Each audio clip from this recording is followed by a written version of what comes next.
बातचीत इंडस्ट्री के लोगों से, पूरी पिक्चर बची है अभी प्रोमो देख। मेरे किस्से सुनोगे तो रो दोगे, लश्करी खुशी बकचोदी नहीं दोनों से भली बात थी। हमें रोका था बहुतों ने, परिवार खुश मुझे तुम क्या ही रोकोगे।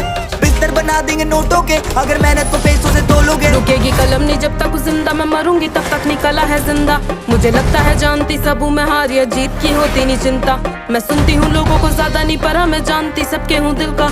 मेरे होते पड़ोसी अमीर जो पैसा या बातें बनाने से मिलता, लो आदत डाल मैं रुकू ये होगा नहीं सोचा नहीं किसी ने, करूंगी सब पैसों से लाखों का भरूंगी पेट में। मुझे नहीं कमाना भरने को घर, पहले भी बोला है मकसद नहीं है मेरा कमाना पैसा या कमाना फेम।